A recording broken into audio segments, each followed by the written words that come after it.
ஆட்டு ரத்தம் எப்படி பொரியல் பண்ணுது ஆயான்னு வந்து பாருங்க. சட்டி காஞ்சிருச்சு, எண்ணெய் ஊற்றுறோம் பாருங்க.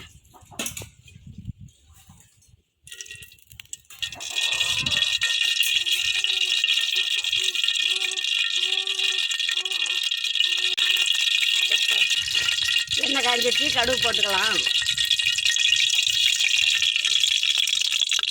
கடுகு பொரிஞ்சிருச்சு, இஞ்சி பூண்டு சேர்த்திக்கலாம்.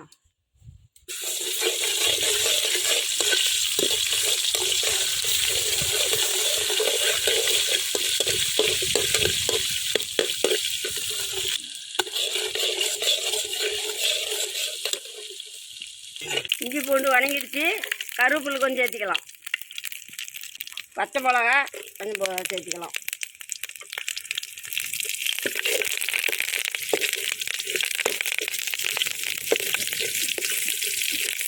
பெரிய வெங்காயம் ஒரு வெங்காயம் கட் பண்ணி போட்டுக்கலாம்.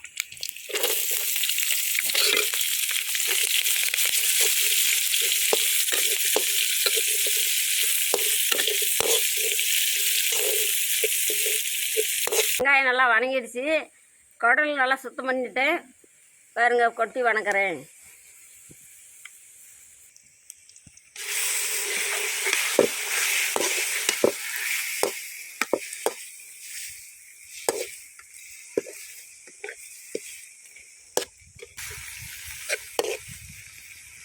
மஞ்சத்தூள் கொஞ்சம் போட்டுக்கலாம்.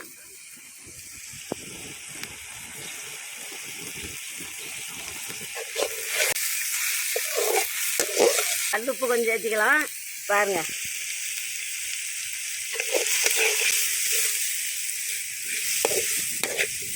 கறி நல்லா வேகிற அளவுக்கு தண்ணி தேவையான அளவுக்கு ஊற்றிக்கலாம்.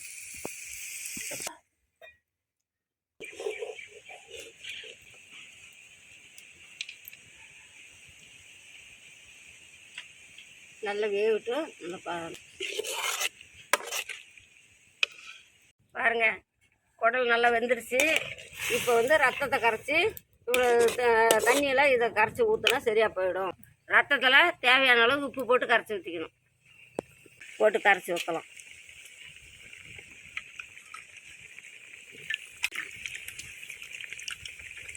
இந்த மாதிரி கையை வச்சு நல்லா கரைச்சி ஊற்றினா வறுக்கெல்லாம் அப்படியே கச்சமாக பொடி பொடியாக இருக்குது. இல்லைன்னா கட்டி கட்டியாக இருந்தால் நல்லா இருக்காது.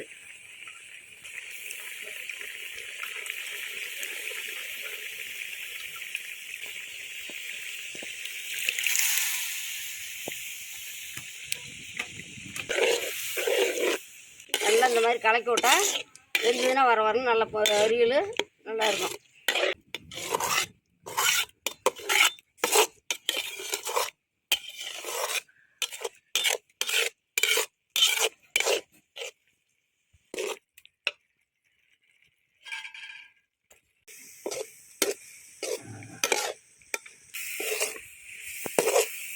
ரத்த பொரியல் ரெடியாச்சு, இறக்குறேன்.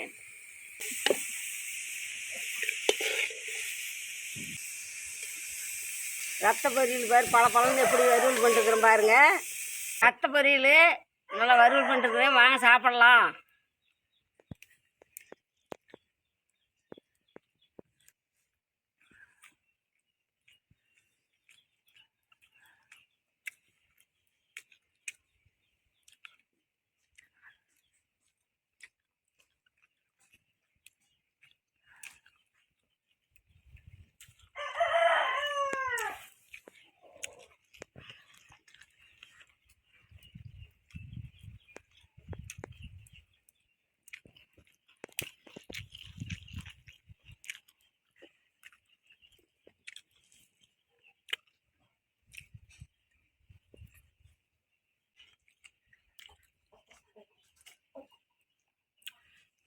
சூப்பராக இருக்குது. வீட்டில் இந்த மாதிரி செஞ்சு சாப்பிட்டு பார்த்து எங்களுக்கு இன்ஃபார்ம் பண்ணுங்கள். வந்து நாங்கள் நீங்கள் சொல்கிறபடி நாங்கள் செஞ்சு காட்டுறோம். ரெட்டை சேனலுக்கு சப்ஸ்கிரைப் பண்ணுங்கள், லைக் பண்ணுங்கள்.